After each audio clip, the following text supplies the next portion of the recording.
to dive into their team.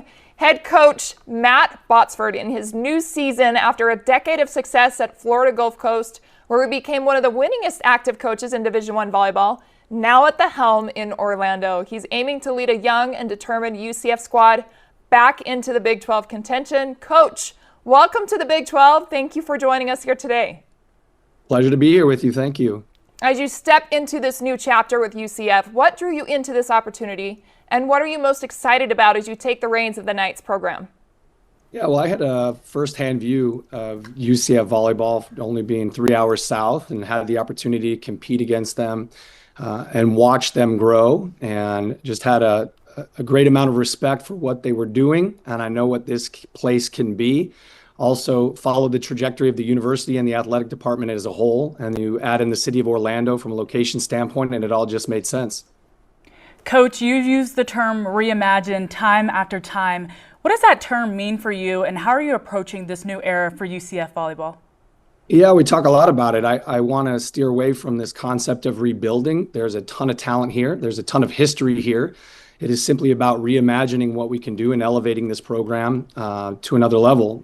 And so, you know, it's getting creative and doing things perhaps a little bit differently, a new approach or spin on things. But I've tasked our players and our staff with exactly what you said, reimagining what this place can be, and we're excited about the future.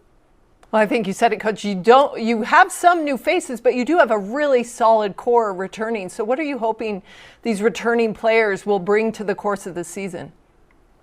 It's the experience, first and foremost. They've gone through it. They understand. And more than anybody in this locker room, they know the Big 12. The rest of us are going to be new to this. And we can dive into the film and we can read into the numbers. But until we're out there on the floor, they are the ones. They are the seasoned vets. So we're going to take all the information we can from them and help to utilize that as best we can to put ourselves in position to be successful.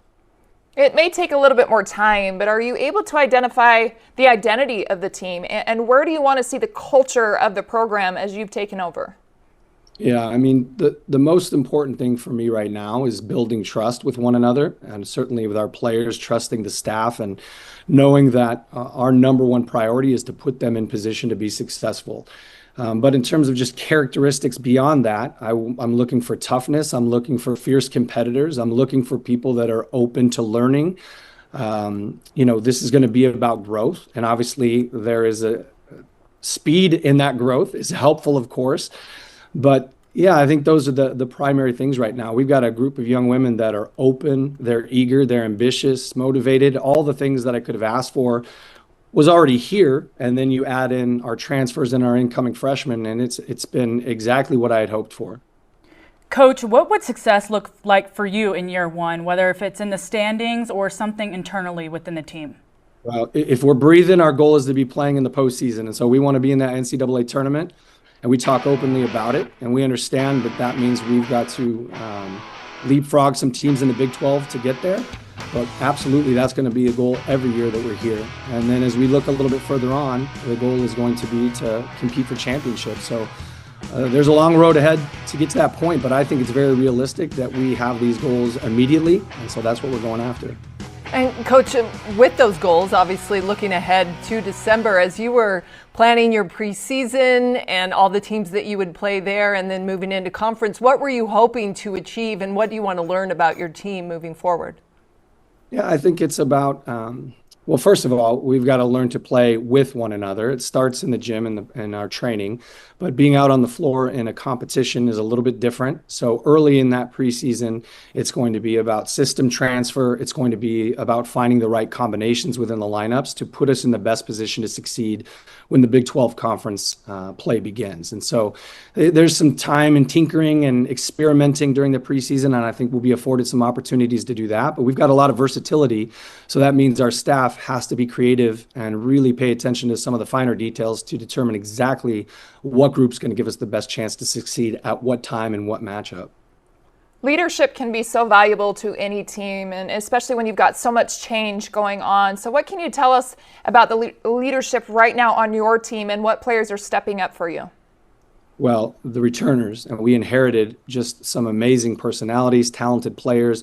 But when you talk about leadership, that was the thing that I wasn't quite sure what I would be walking into. I've gone through this before where you come in and you're kind of, again, that reimagining of a program and starting anew.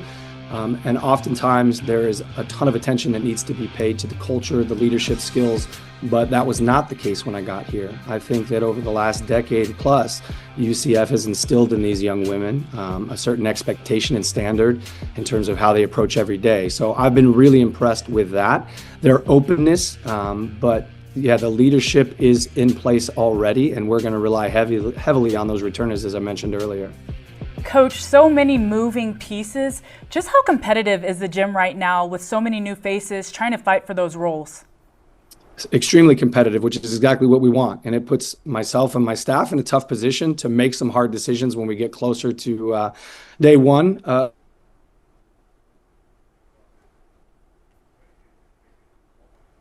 The athleticism, the skill level is exactly where we want it to be this early on. Of course, we have a lot of room to grow, but that's the fun part. But when we're in an environment like that learning curve, things get expedited, and that's what we're seeing right now.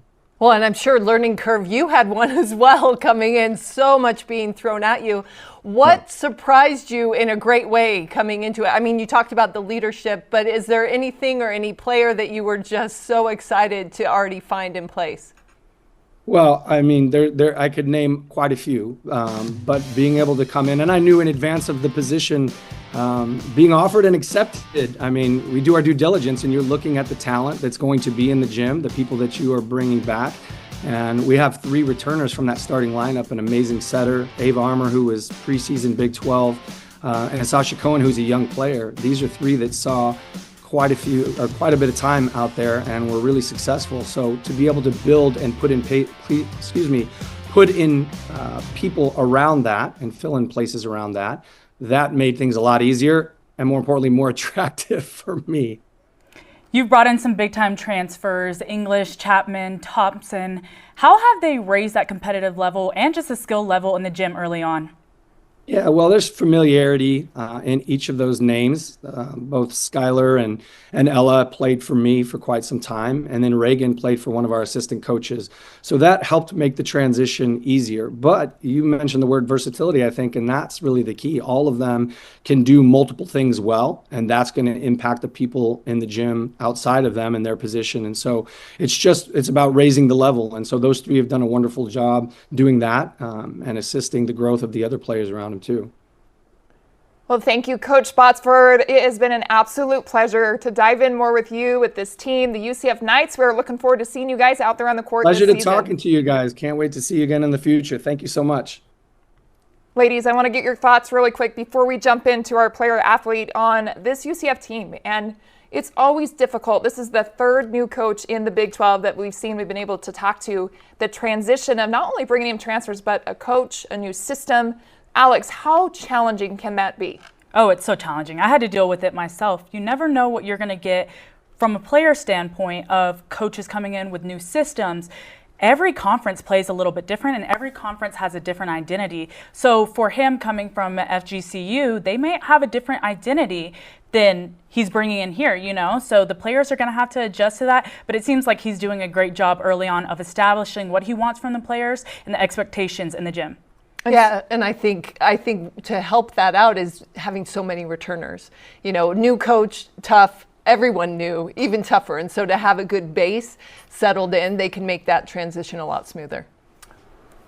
Well, one of those that we're going to get to talk to is Abby Schomers, who's now joining us. And Abby, a 6-foot redshirt junior, a setter who started in all 27 matches last season, steady, experienced leader on the floor. You'll play a vital role in directing the Knights offense with a new head coach, a young roster, presence, consistency. It's going to be so valuable in the Big 12. Thank you for joining us here today. Of course. Thank you so much for having me. What has this transition been like for you with a new head coach? You've got a lot of transfers, but the fresh energy in the gym. Yeah, the energy, you said it right there, is so refreshing. Coming back in the spring, we knew who Matt was. Obviously, he was very successful at FGCU, and the staff that he brought in, we were just so excited from day one. And we had all of our players bought in, and, we went into the gym the first day and just hit the ground running. And, they've started ever since they got here, talking about how they're going to reimagine this program and rebuild. And we're super excited to be a part of that. With so many new offensive options coming in, how have y'all worked on that chemistry and just trying to get the rhythm early on? Yeah, I mean, for me being in the setter position, I always learn how can I make them better and how can I make them feel as comfortable as possible. So I'm always asking them, what do you need from me? And I'm always willing to go in, work on things in extra time. And so I think it's really just learning them on a personal level and on the court and in practice. Well, and I think being in that setting position puts you in a leadership position, but then also being a 4-year returner puts you in a leadership position. So how do you take that on, and have you really enjoyed that leadership role, and what does it take to be a good leader? Yeah, I thrive in the leadership role, and I'm super happy and honored to be in that role here. It's my second year being a formal captain, and I don't take that lightly. I honor it, and I go in the gym every single day and live my life as that. And I'm always working to get better and just never being settled. I'm always trying to learn more and learn my teammates more and just help the program as much as I can for us to be successful. Coming in with so many new pieces, it's hard to adjust, but what are some strengths that you've seen from the team this early on? They're so competitive. We have 5 freshmen, and they're some of the most competitive people I've ever met. And then the transfers as well. So seeing all that competitive edge come out in practice just on day 2 here has been really, really exciting. And even in open gyms in the summer, we just saw the glimpse of what we're going to be this year, and it was super exciting. And we were so excited to just hit the ground running on day 1 in preseason. Give us a little more insight with your team and maybe off the court personalities and what we are going to see this year from the UCF Knights. Yeah, with the new faces, we have Skylar English, obviously, who was very established at FGCU. She's super dynamic, super aggressive, and she's a fierce competitor. So it's super fun playing with her. And playing against her, can be frustrating, but it helps us get better. And then, just the competitive energy and vibe all the way around, but also the fun and enthusiastic energy on and off the court is awesome. We pride ourselves here at UCF on building best friend relationships and honoring each other on and off the court, no matter what it is, and supporting each other. So we always try and be each other's #1 supporters. And not much time off between seasons, although we don't see you. We know the work is going in there. So talk us through the end of last season and where you as an individual wanted to level up your game. And then as a team, what were some things that you guys worked on in the off season, and where will we see a change in the team coming in this season? Yeah, the end of last season, I think a lot of us felt stuck. So I think we all had that eagerness to learn and just restart. And so, ground running in January with Coach Matt and the new staff, it was all having that growth mindset and being open to learning new things and building on the culture that we had here and making it more firm and more, strong. So, yeah, that was super awesome throughout spring and just having a competitive edge every single day. And spring, we honestly didn't have that many bodies in the gym, but it was super competitive every single day. We pushed ourselves like I've never seen it. It was a total 180 from fall. So that was super exciting. And then just seeing all the transfers, freshmen that we got in the span of just 6 months of the coaches being here, that was super exciting. And knowing that the transfers, all 3 of them coming from the coaches' previous schools, that says something that they wanted to follow those coaches. And I already believed that because I had been with them for 6 months, but just showing that is true, just trust and trusting each other throughout this next fall. And building on each other, being each other's #1 supporters. Team chemistry is so important, but can be so difficult when you have so many new pieces like coaching staff and players. What have y'all been doing off of the court to make sure you really gel before the season starts? Yeah, we live in Florida, so we go to the beach and do fun activities outside. We are going to do a board night here soon and build little charcuterie boards. But just doing little things like that are outside of the gym, I think are super important. And we've done that since my freshman year, and I think it builds just team chemistry. And yes, that's needed on the court, but building those personal relationships off the court, I believe are the most important. And then when you get on the court, you're able to relate to them on a personal and competitive level. And they know you're holding them accountable and you're supporting them and you just want the best for them. So yeah, building that team chemistry has been really important, and we have a lot of outgoing personalities, so that makes it really easy to do fun stuff outside of the gym, and then in the gym it's just even more fun. Well, and playing in the Big 12, that's a lot of travel. It's hard on the mind and the body. Can you talk a little bit about how you get through that long season physically and mentally to ensure you're playing at your best? Yeah, no, it's definitely a lot of travel. We don't have a ton of road trips once we're into the Big 12, actually, at all. So I would say just recovery tactics. Our trainer does a great job of just trying to keep us all healthy. And yeah, just learning like when to take a little break and when to push yourself to the next level, I think is super important, and being self-aware of what you need at that moment, which I think we all are good at doing. So that's really going to help. And then, yeah, just staying strong throughout season. It's a grind, but we've done it before, so we're ready to do it again. Well, Abby, it's been an absolute joy to have you on here with us today at Big 12 Volleyball Media Days. We are excited to see how you lead the Knights this year in your 2025 season. Thank you. Thank you so much for having me. As we continue, we're going to now be joined with